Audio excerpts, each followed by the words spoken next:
The warning lights flashed red across the bridge of the Wanderer as Captain Elena Vasquez watched her crew work frantically at their stations.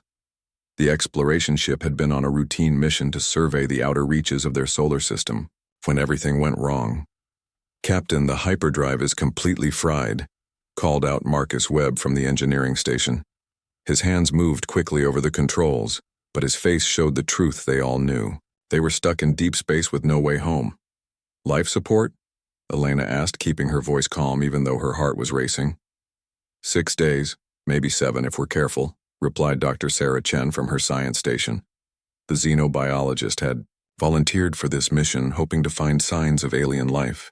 Now she might become part of the void herself. Elena looked out at the stars through the main view screen. Earth was so far away that their sun was just another dot of light among billions. She was about to order the crew to prepare emergency pods when something impossible happened. The space around them began to twist and bend like water. Colors that had no name swirled in patterns that hurt to look at. The ship shook violently as reality itself seemed to tear open in front of them. "What is that?" whispered Tom Rodriguez, their communications officer. Before anyone could answer, the Wanderer was pulled forward into the impossible tear in space. Elena felt her stomach drop as the ship tumbled through what could only be described as a tunnel made of light and darkness mixed together. The journey felt like it lasted forever and no time at all.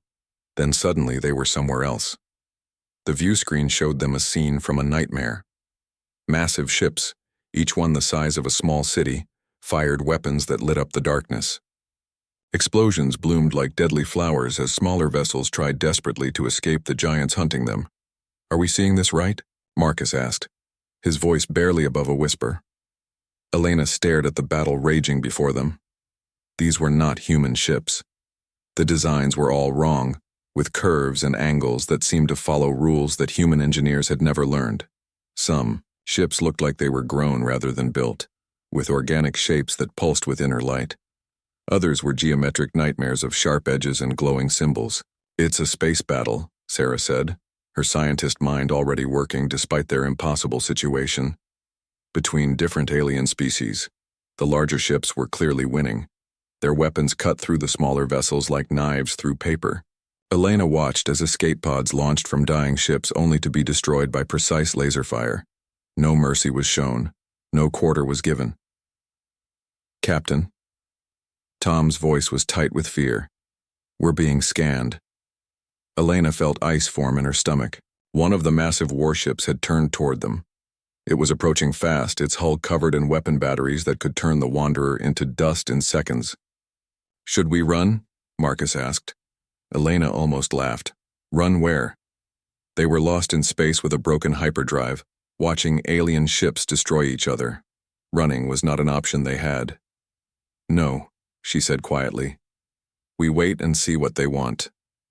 Alien warship was bigger than anything humans had ever built. As it came closer, Elena could see smaller ships flying around it like insects around a giant beast.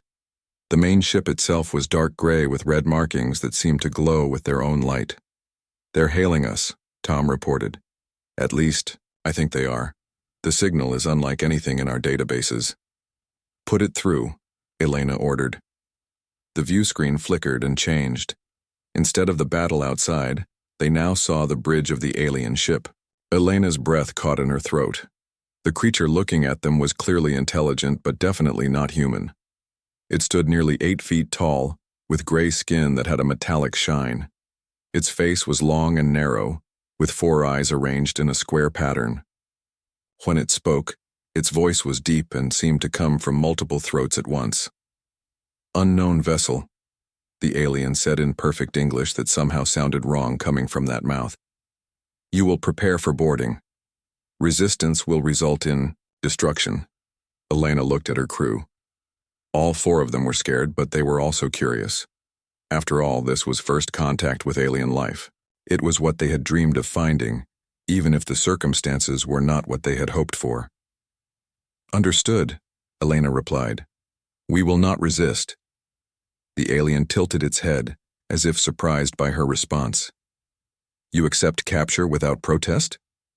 "We're explorers," Elena said simply. We came here by accident and we don't know how to get home. We're not a threat to anyone. Something that might have been confusion crossed the alien's strange features.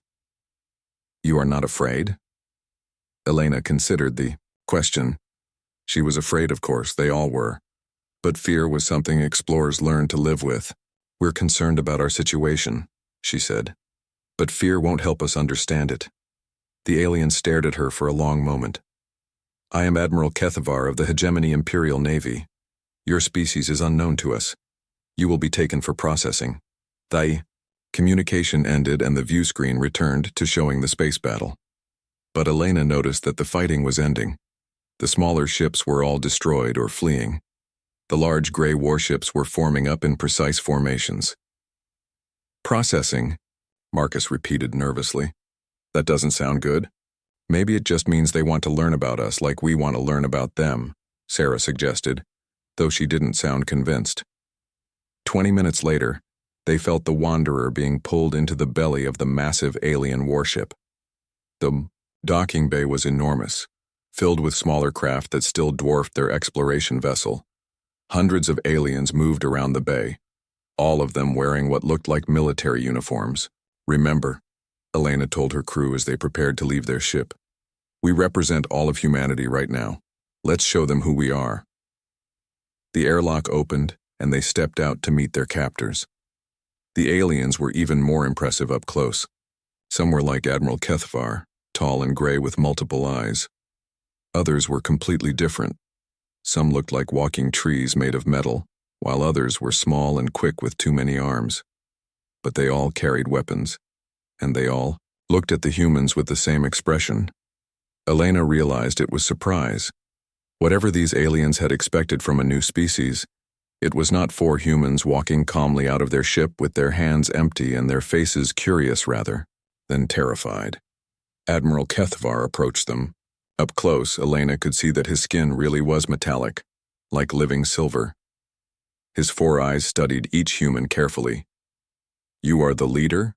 He asked Elena. I'm the captain of this vessel. Yes, she replied. Your species has never been encountered before. What do you call yourselves? Humans, Elena said. We come from a world called Earth. The Admiral gestured to his soldiers who moved forward with what looked like restraints, but they moved slowly, almost hesitantly. Elena held out her hands without being asked, and her crew did the same. You submit willingly? The Admiral asked, his voice carrying that same note of confusion they had heard before. We're in your ship, surrounded by your people, far from home with no way to return, Elena said reasonably. Fighting would be pointless and probably fatal. We'd rather talk and see if we can understand each other. As the restraints clicked into place, Elena saw something in the Admiral's multiple eyes that surprised her. It wasn't cruelty or satisfaction. It was uncertainty. Whatever the hegemony was used to dealing with, humanity was already proving to be something different. The last thing Elena saw as they were led away was the hangar bay full of alien ships and soldiers. Tomorrow they would wake up in a new world, prisoners of an empire they didn't understand. But tonight she found herself oddly excited about what they might learn. The prison cell was nicer than Elena had expected. It had 4 sleeping areas, basic furniture, and even a small area for eating. The walls showed pictures of different worlds, probably meant to be calming. After 3 days of travel through space that moved faster than anything humans had dreamed possible, it was almost comfortable. Well, this isn't so bad, Marcus said, testing one of the beds. It was clearly made for beings taller than humans, but it would work. Sarah was already at the window, watching alien ships move around what had to be the largest space station she had ever imagined. Look at this place, she breathed. It must be home to millions of beings. Tom was trying to make sense of the communication system built into their cell. I think I can access some kind of information network, he said. Maybe we can learn about where we are. Elena sat down at the small table and tried to process everything that had happened. The hegemony, as they had learned during their journey, was an empire that controlled thousands of worlds. Earth was not even a small dot on their maps. It simply did not exist in their knowledge at all. What surprised Elena most was how they had been treated during their trip. The guards were not cruel. The food was decent, even if it was strange. No one had hurt them or even threatened them. It was more like being guests than prisoners, except they could not leave. "Captain Vasquez," came a voice from the communication system. "You and your crew are requested in the throne room." Elena looked at her team. They had expected this moment. "Ready to meet the boss?" she asked. The throne room was beyond anything they could have imagined. It was larger than some Earth cities, with a ceiling so high it disappeared in shadows. Thousands of different alien species filled the space, all wearing elaborate clothing that marked their importance. The walls were covered with screens showing different worlds, all of them under hegemony control. At the center of it all sat Emperor Zarthul. He was different from Admiral Kethvar and the other aliens they had met. Where the Admiral was metallic, silver, the Emperor was deep gold. He was also larger, sitting on a throne that could have housed a small spacecraft. His 4 eyes were bright blue, and when he looked at the humans, Elena felt like he was seeing right through her. "So," the Emperor's voice boomed across the vast room, "these are the humans." Thousands of alien eyes turned to look at them. Elena heard whispers in languages she could not understand.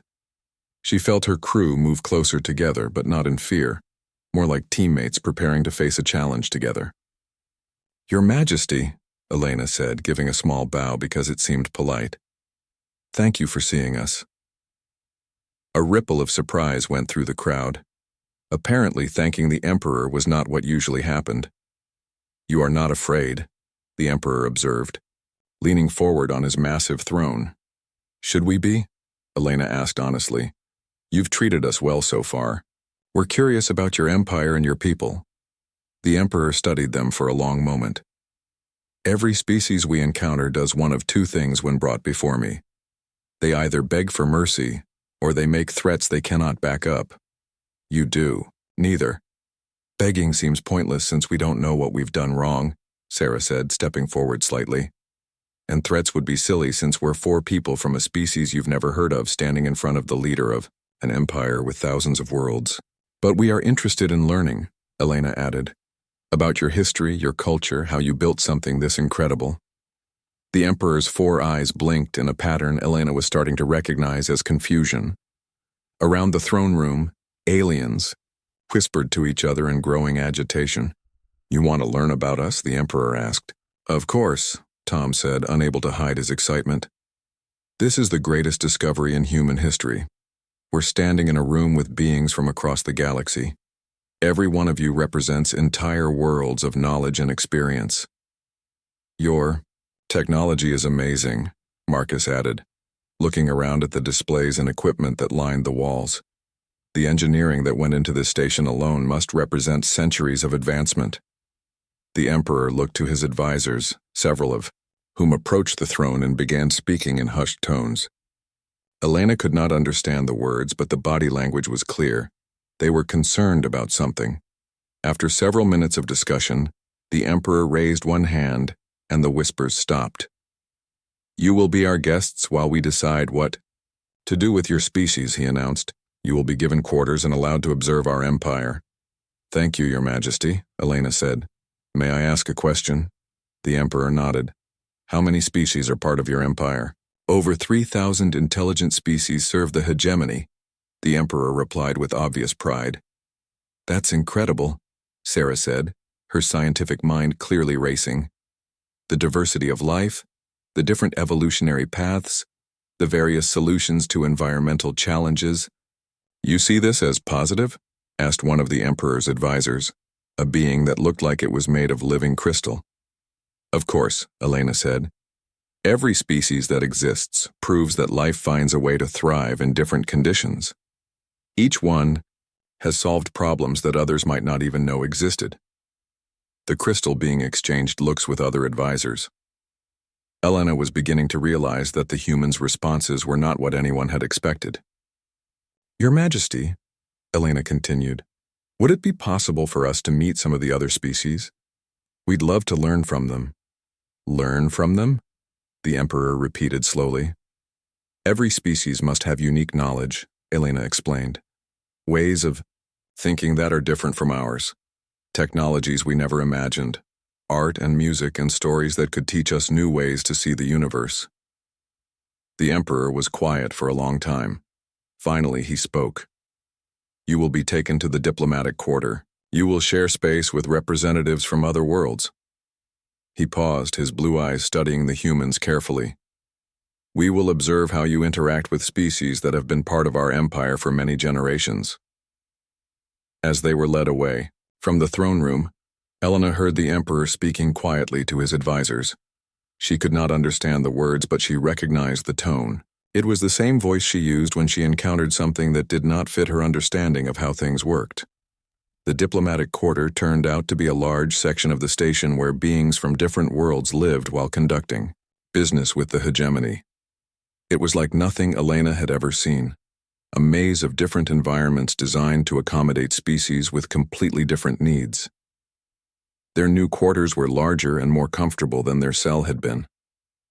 They had windows looking out into a central area where dozens of different aliens moved around, talking and conducting business.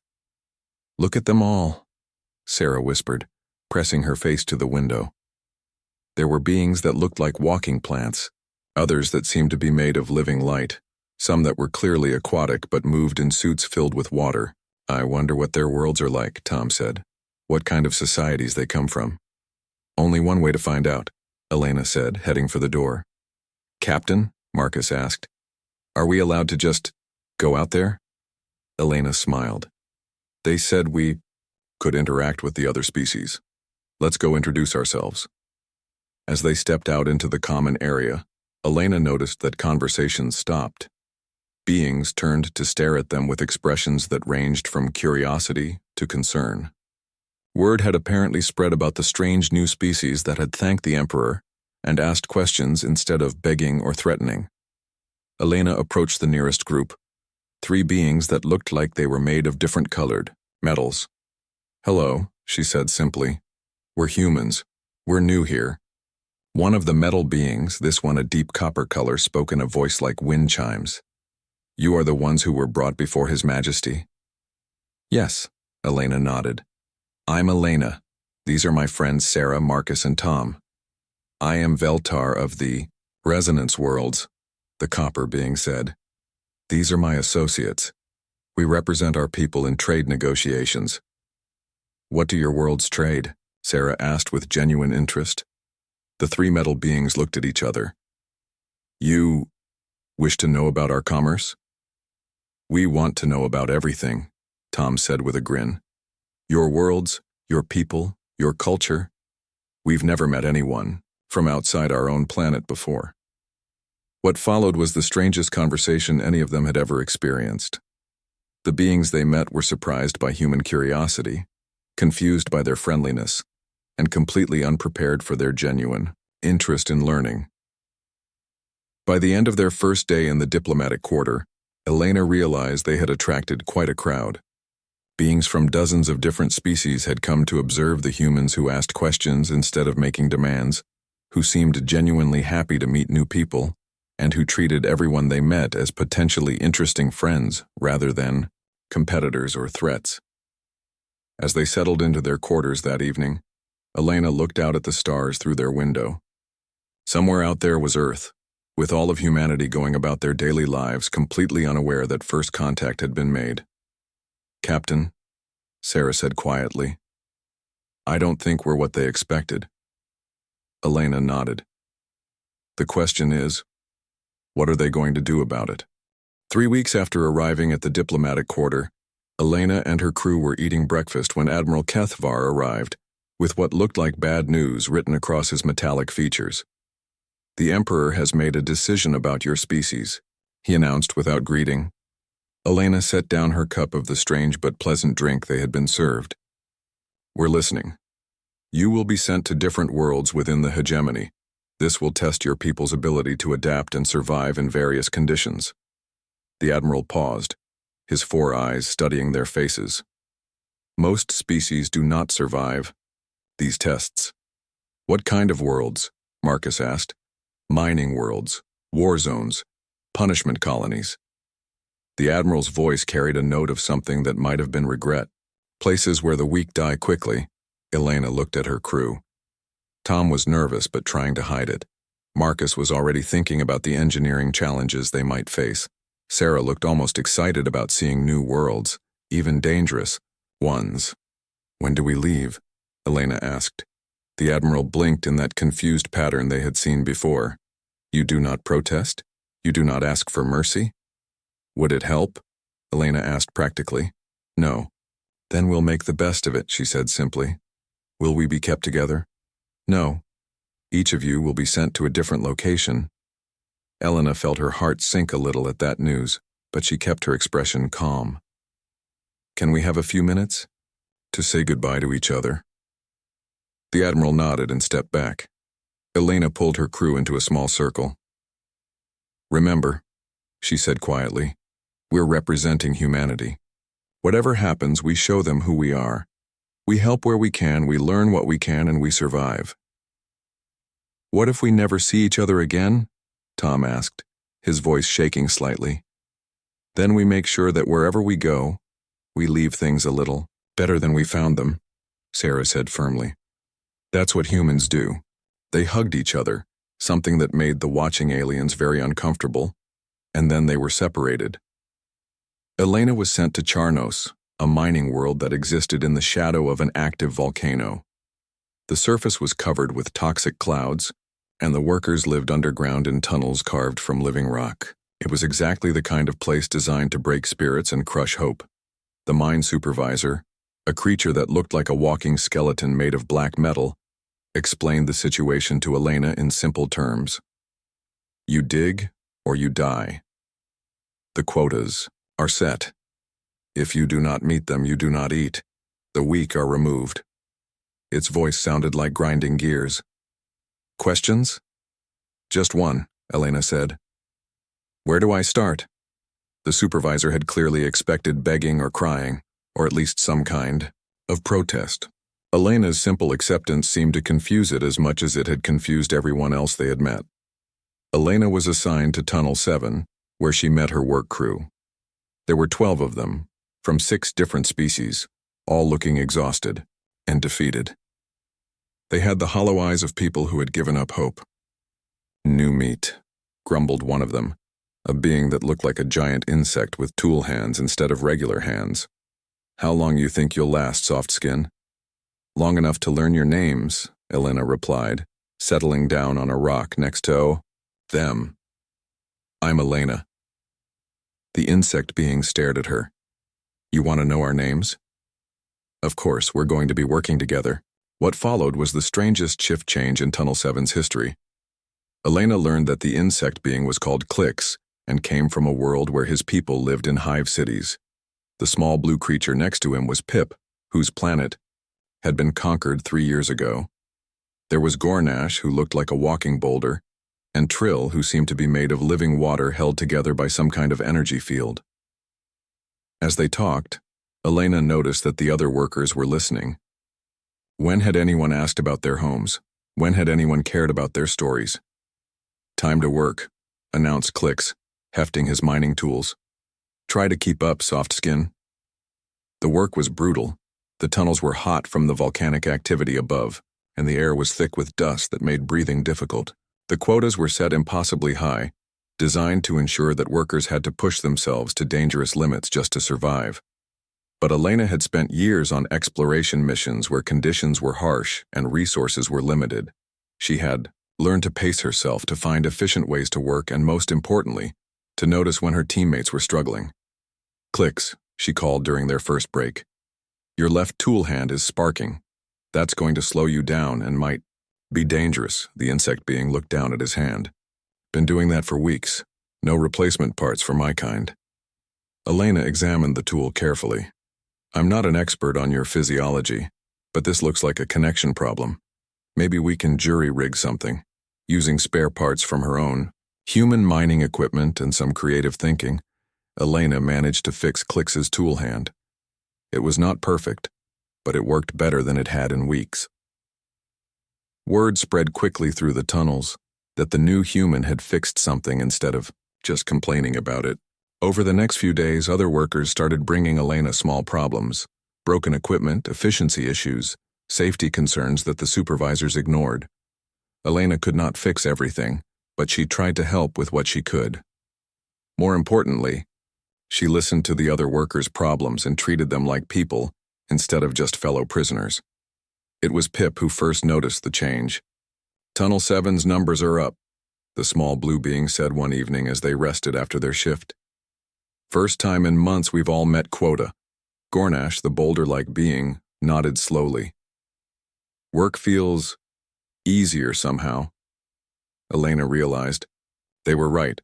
The tunnel was more efficient now, but not because anyone was working harder. They were working together. People shared tools when someone's broke. Stronger workers helped when someone fell behind. Information about dangerous spots or easier digging areas was passed along instead of hoarded. "We watch each other's backs," Elena said simply. "That's what people do." "People?" Trill's watery voice rippled with something that might have been hope.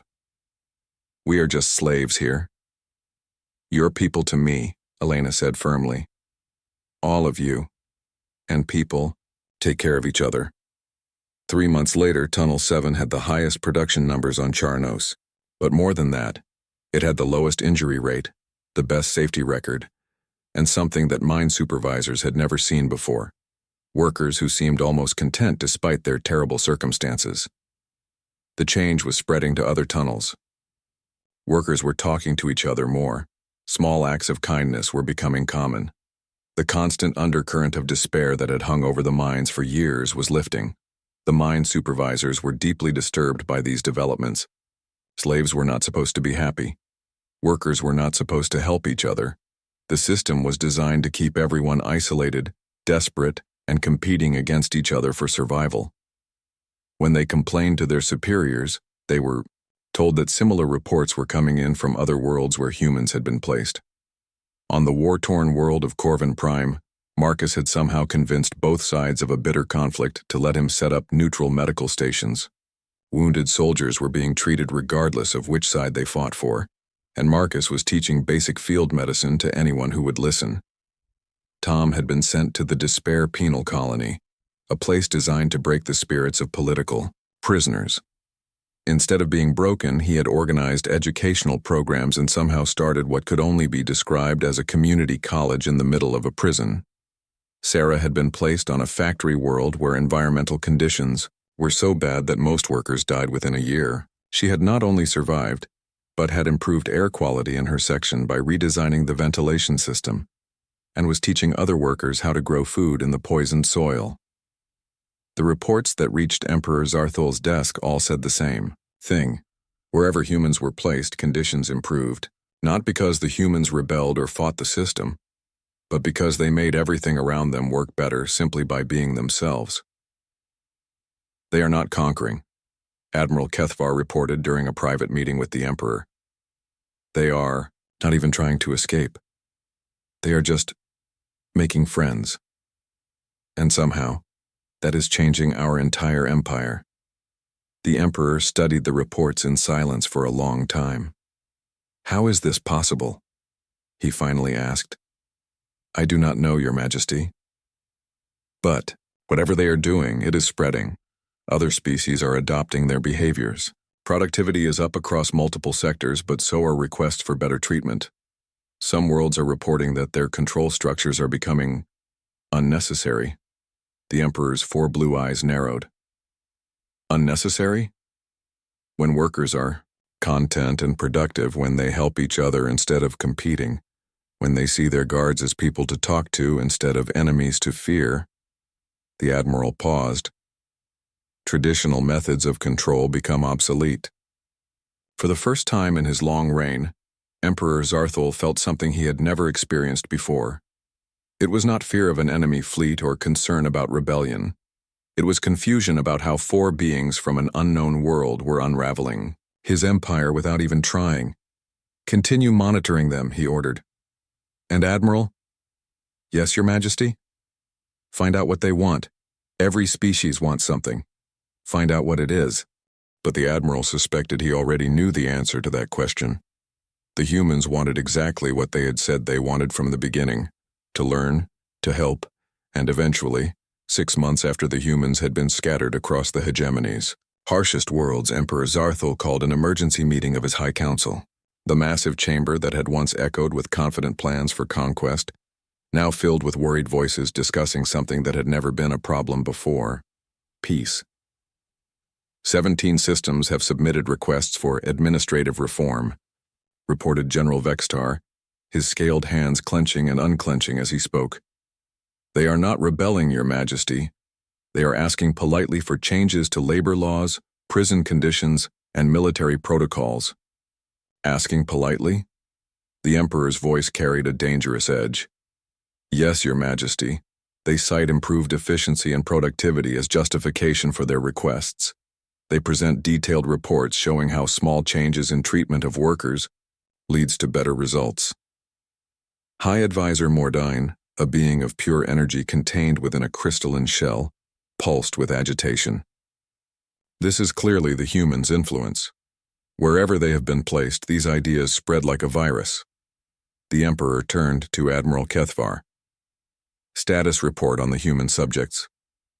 The Admiral consulted his data tablet, his metallic features, showing the strain of the past months. All 4 are alive and healthy. They have not only met the survival challenges we set for them, they have exceeded expectations. Explain. The one called Elena has turned Charnos into our most productive mining facility. Worker satisfaction is at unprecedented levels and output has increased by 43%. More concerning, other mining worlds are requesting to implement her techniques. The Emperor's 4 eyes narrowed. What techniques? Treating workers with basic respect, ensuring adequate food and rest, allowing social interaction, maintaining equipment properly. The Admiral paused. Nothing that violates our regulations, Your Majesty, but everything that makes the workers happier. Happiness, spat Prince Mordain, the Emperor's son. Since when do slaves need to be happy? Since unhappy slaves work at 60%. Efficiency and happy ones work at over 100%. General Vextar said reluctantly, The numbers do not lie, Your Highness.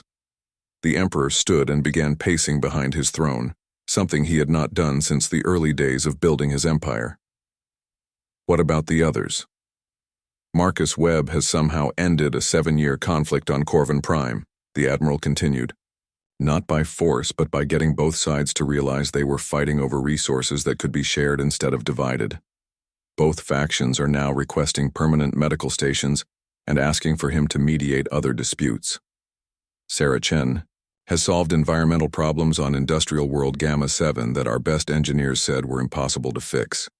She used plants from the world's original ecosystem to clean the air and water. The workers there are healthier than they have been in decades. And Tom Rodriguez has turned the Despair Penal Colony into what can only be described as a university.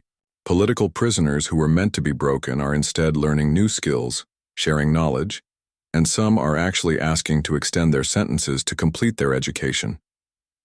The silence in the council chamber was deafening. Finally, Prince Mordain spoke. Father, the solution is obvious. Kill them all. Kill them now before this infection spreads further. And then what? Admiral Kethvar asked quietly. Kill everyone they have influenced? Everyone who has seen that there are better ways to organize society? We would have to eliminate significant portions of our own empire. If necessary, the prince replied coldly. Your Highness, General Vexitar said carefully, we have received reports from across the empire. The ideas the humans have introduced are spreading faster than we can track them. Worlds that have never had contact with the humans are implementing similar policies based on reports from other systems. The Emperor stopped pacing. Show me. The chamber's main display activated, showing a 3-dimensional map of the hegemony. Red dots marked worlds where human influence had been detected. There were hundreds of them, spreading outward from the original 4 locations like ripples in a pond.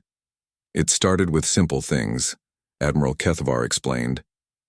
Guards being friendlier to prisoners, supervisors checking on worker safety, local administrators taking suggestions from citizens instead of just giving orders. But it is growing. Growing into what?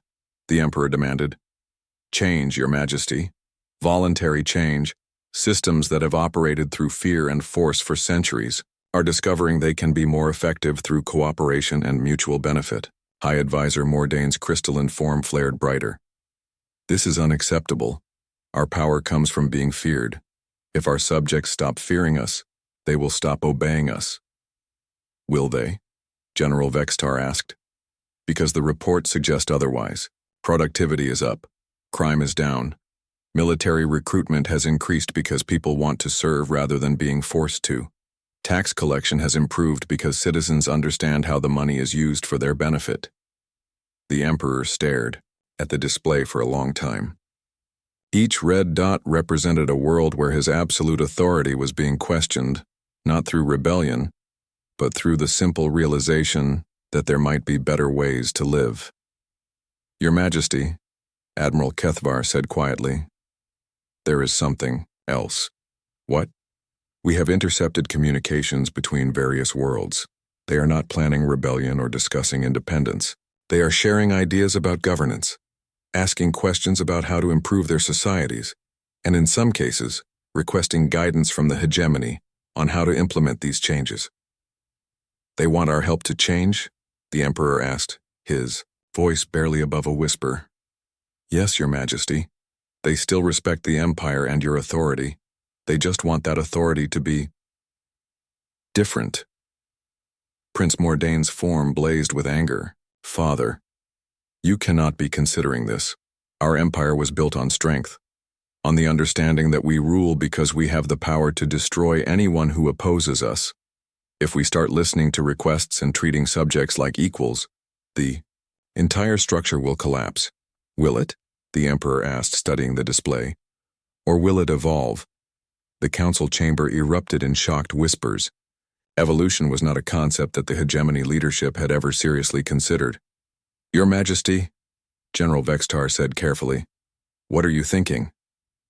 The Emperor was quiet for a long moment. I am thinking that in 3,000 years of conquest, we have never encountered anything like humanity. We have faced species that were stronger, faster, more technologically advanced. We have dealt with rebels, negotiators, and cowards, but we have never met a species that could change our empire without fighting it. That is exactly why they are dangerous, Prince Mordane insisted. They are destroying everything we have built. Are they? The Emperor asked. Or are they showing us what we could build instead? Admiral Kethavar stepped forward. Your Majesty, I have spent months studying the humans and their effects on our empire. They do not seek to destroy our power. They seek to make our power unnecessary. Explain.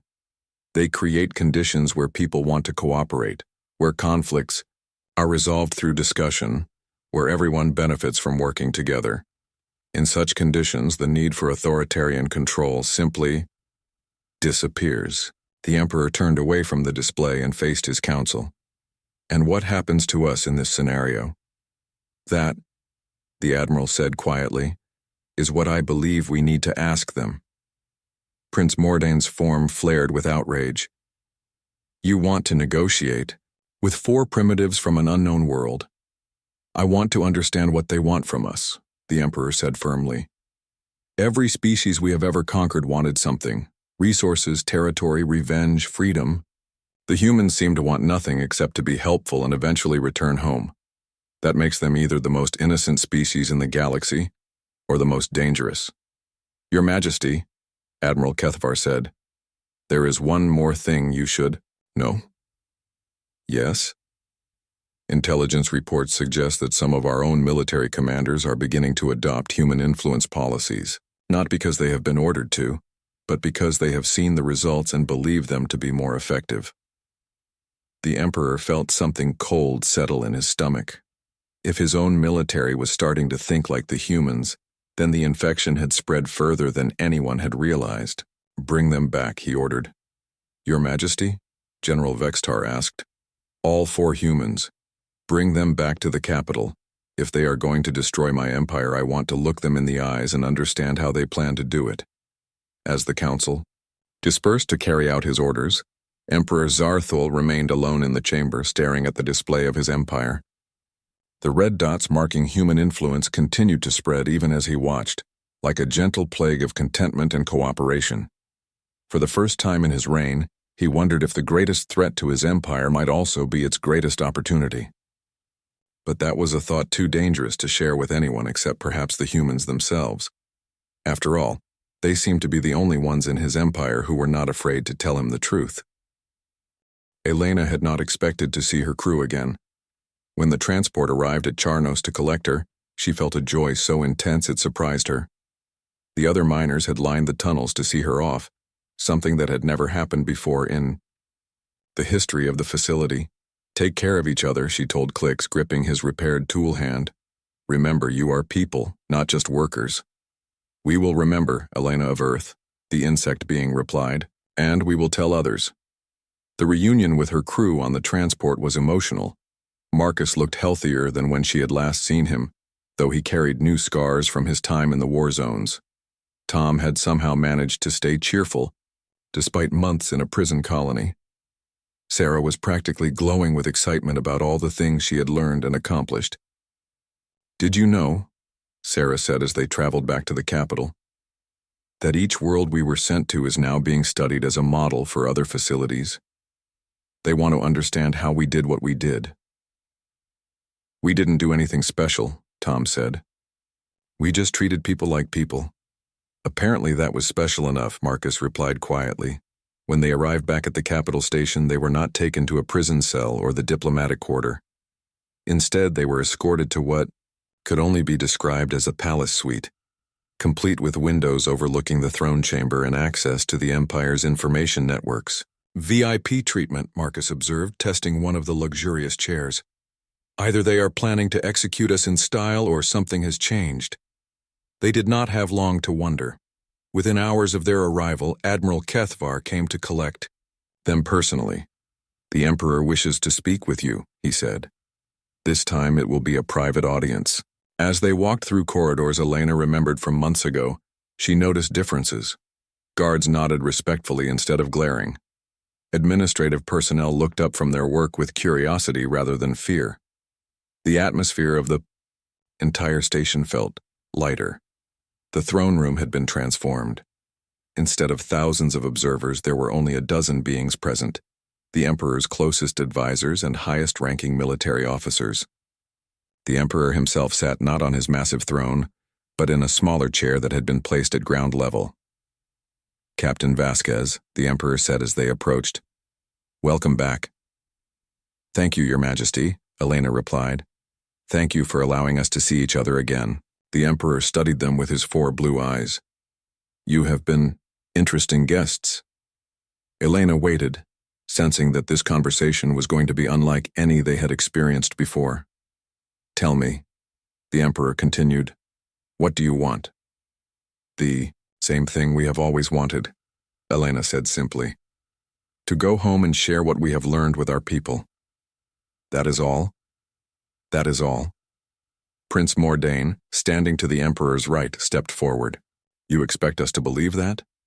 You have systematically undermined our authority across dozens of worlds, introduced ideas that threaten the stability of our empire, and turned our own people against the systems that have maintained order for thousands of years. And you claim you want nothing?" Elena looked at the prince with genuine confusion. "Your Highness, I think there has been a misunderstanding. We never tried to undermine anything. We just tried to help where we could and be useful while we were here.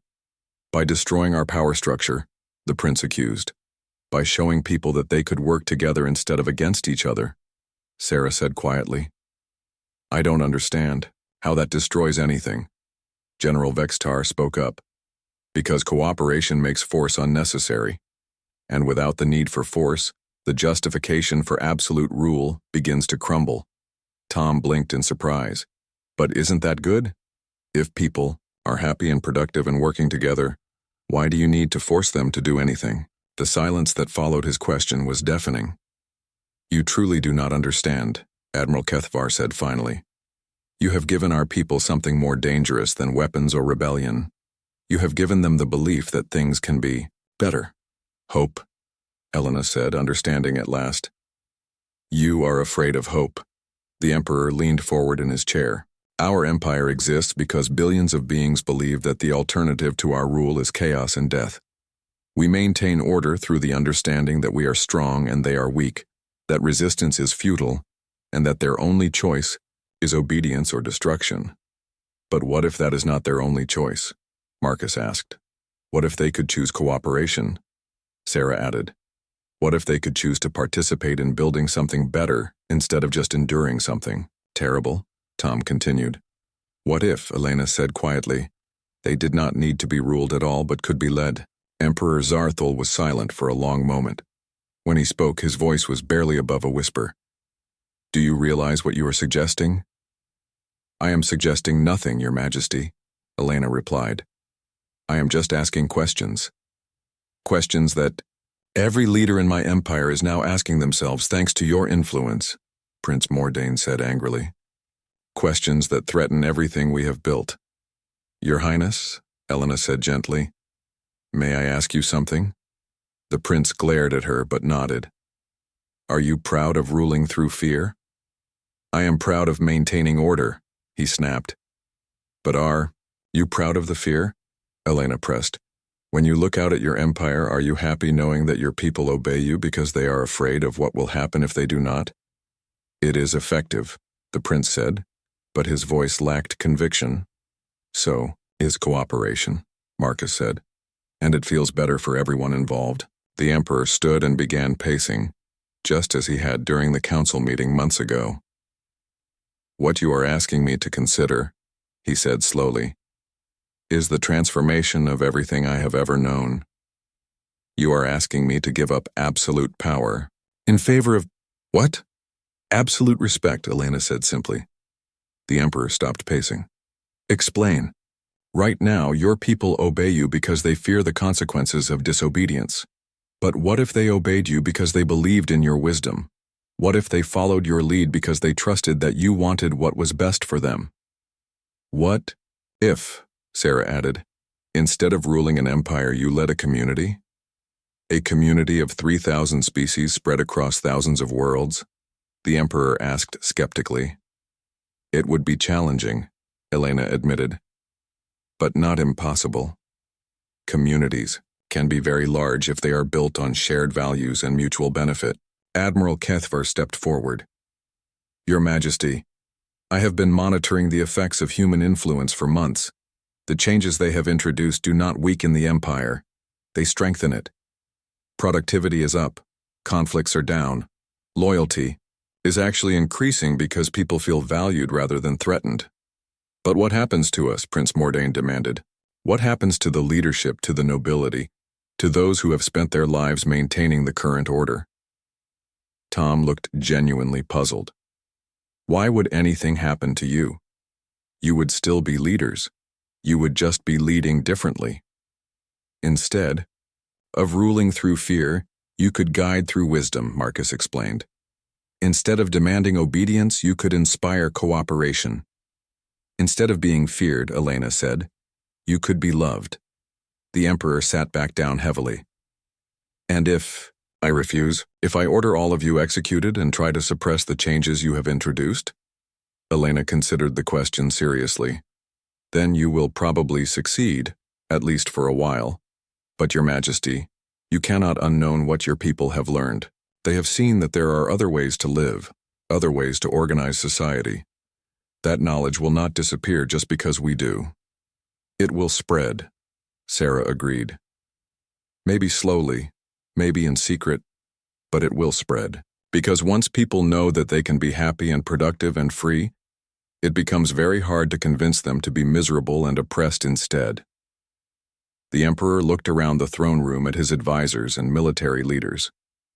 Many of them were nodding slightly, agreeing with the humans' assessment.